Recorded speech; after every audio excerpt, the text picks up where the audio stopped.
Welcome back. Let's turn our attention towards Uttar Pradesh, where things are beginning to pick pace. Parties are beginning to implement their strategies for the elections that take place next year.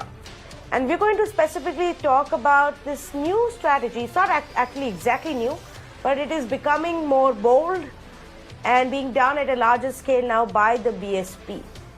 The BSP, the Bahujan Samaj Party, which actually came to prominence and multiple times came to power on the promise of being the voice of the underprivileged, of the lower caste, the backward caste.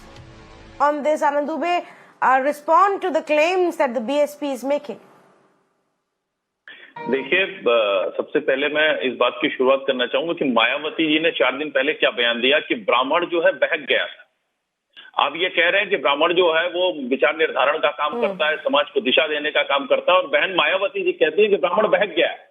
तो उनका सीधा सीधा ये कहना जो है ब्राह्मणों का अपमान है कि ब्राह्मण बहक गया था। ब्राह्मण बहका नहीं था। अब हम इतिहास में जाते हैं। ये कौन मायावती है? ये वही मायावती है जिनकी पार्टी ने नारा लगाया था, तिलक तराजू और तलवार इनको मारो जूते चार। ये वही बहन मायावती है जो ब्राह्मणों को जो है जमीन पर बैठाती थी और खुद कुर्सी पर बैठती थी, ब्राह्मणों से पैर छुआती थी। ये वही बहन मायावती है जिनके समय में नारा लगा कि मिले मुलायम कांसी राम, हवा में उड़ गए जय श्री राम। ये उस श्री राम का अपमान करती है जिनका जो है ब्राह्मण समाज जो है वो पूजा करता है।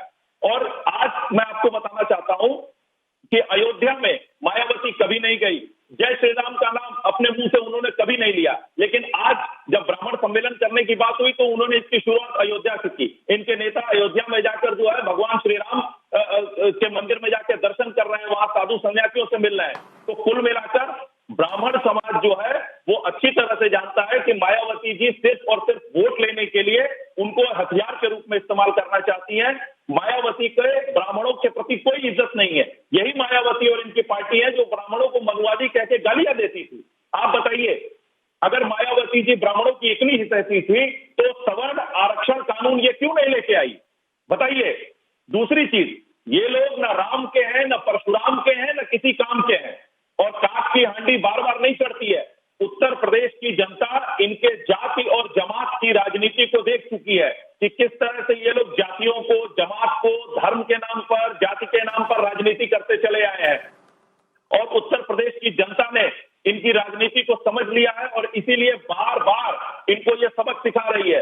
2007 से 2012 जब बहन जी ने सरकार चलाई और 12 में जनता ने जो है बहन जी को उठाकर सिंहासन से फेंक दिया, उसके बाद से बहन जी लगातार चुनाव हार रही है और हर बार वो एक नया प्रयोग करती है। कभी अखिलेश जी से मिल जाती है, कभी किसी जाति का नाम लेती है, लेकिन जनता ने उनको ये समझा दिया है कि अब जाति और जमात की जो राजनीति है वो आपके काम नहीं आने वाली है। दूसरी चीज मैं आपको बताना चाहता हूं कि मायावती जी कभी भी ब्राह्मणों की हितैषी नहीं रही है। उन्होंने सदैव से ब्राह्मणों का अपमान किया है। बहुजन समाज पार्टी के हर मंच से जो है वो ब्राह्मणों को गालियां तक दी गई है। इसलिए ब्राह्मण समाज इस बात को जानता है कि कौन उनका हितैषी है और कौन उनके लिए कार्य कर रहा है। दूसरी चीज, जहां तक बात रही भारतीय जनता पार्टी की,